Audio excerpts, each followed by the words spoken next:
অভিযোগ নাই, সেহেতু আমাদের মনে করাতে কিছু নাই। বাসের যে সিট ক্যাপাসিটি সে দেখা 40 সিট, সেই হিসাবে 40 এবং ড্রাইভার হেল্পার মিলে 42 জন থাকার কথা।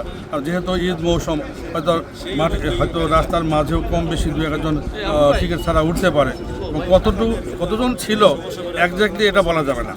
অভিযান আপনারা দেখছেন যে আজকেও আমাদের উদ্ধার অভিযানে যে অংশ ছিল, আমাদের যে নৌবাহিনীর টিম থেকে ফায়ার সার্ভিসের যারা টিম রয়েছে তারা দেখেছেন যে আমাদের যে দুর্ঘটনাস্থল যে 3 নাম্বার যে পল্টনটা ছিল সেটাও সরিয়ে দেখা হয়েছে ফাইনালি।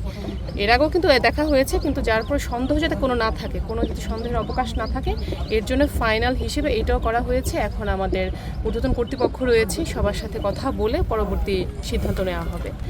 বাসের যাত্রীর সংখ্যা, বাসের যে টিকিট বিক্রি হয়েছিল বিভিন্ন কাউন্টার থেকে তারা উঠেছিল, সেই অনুযায়ী তথ্য মতে সেখানে ছিল 40 জন, আর হেল্পার ড্রাইভার মিলে হয় 42 জন। আমার এখন প্রত্যেকের তথ্য সংগ্রহ করার প্রেক্ষিতে এটা বলা। তবে এটা যেহেতু যাচাই সাপেক্ষ বিষয়, তদন্ত কার্যক্রমও চলমান, সেটা আসলে এক্স্যাক্টলি কত আমরা কিন্তু বলতে পারছি না। উদ্ধার অভিযানের ক্ষেত্রে দেখছেন যে আপনারা উদ্ধার অভিযান চলমান আছে, কিন্তু কেউ কিন্তু এখনও দাবি করেনি নিখোঁজ পরিবারের সদস্য, কেউ নিখোঁজ হয়েছে পরিবারের সদস্যরা। একজন দাবি করেছিল কালোখালের একজন মহিলা এসেছিল, তার স্বামী নিখোঁজ ছিল। তো সেটাও কিন্তু গতকাল দেখেছেন আপনারা যে এটা আমরা পেয়েছি, তার স্বামী হয়তো অন্য বাসে গিয়েছিল, একই টাইমে সে নিরাপদে ঢাকা পৌঁছেছে। সর্ব ধরনের যে প্রশাসন আছে তারা সকলেই সহকারে আমরা এখানে উপস্থিত হয়েছি। আজকের উদ্দেশ্য ছিল যে পল্টনটার নিচে কোনো লোক আছে কিনা, আটকা আছে কিনা এটা দেখার জন্য।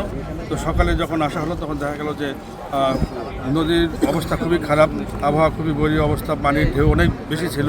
নিচে নেমে এই যে কাজ করার মতো যে অবস্থা সেটা ছিল না। তারপর বেলা একটু বাড়ার পর যখন একটু আবহাওয়াটা একটু স্বাভাবিক হয়ে আসছিল, তখন এই পল্টনটা সরানো হয়। এবং এরপরেই আমরা ফায়ার সার্ভিস এবং নেভি, কোস্টগার্ডের যে ডুবুরি দল, আমরা সবাই একত্রিত হয়ে আমরা এখানে নামি। পল্টনের নিচে যে জায়গাটা দেখা বাকি ছিল সেই জায়গাটা আমরা সম্পূর্ণ দেখছি, এবং পল্টনের নিচে সহকারে আশেপাশে সব জায়গায় আমরা অনেক ভালো করে খুঁজে দেখেছি, কোনো লোক পাওয়া যায় নাই এ পর্যন্ত। এই হলো সর্বশেষ আপডেট। উদ্ধার অভিযান অব্যাহত আছে এবং পরবর্তীতে ঊর্ধ্বতন কর্মকর্তা মহোদয়রা কী ডিসিশন দেয় সেটার অপেক্ষা আমরা। কোনো অভিযোগ নাই এখন পর্যন্ত, কোনো স্বজনদের অভিযোগ নাই যে তাদের কোনো রিলেটিভ বা কেউ মিসিং আছে, এমন কোনো অভিযোগ নাই। কিন্তু অভিযোগ নাই, সেহেতু আমাদের মনে করাতে কিছু নাই। বাসের যে সিট ক্যাপাসিটি সে দেখা 40 সিট, সেই হিসাবে 40 এবং ড্রাইভার হেল্পার মিলে 42 জন থাকার কথা।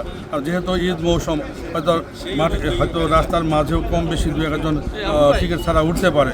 এবং কতজন ছিল একজ্যাক্টলি এটা বলা যাবে না।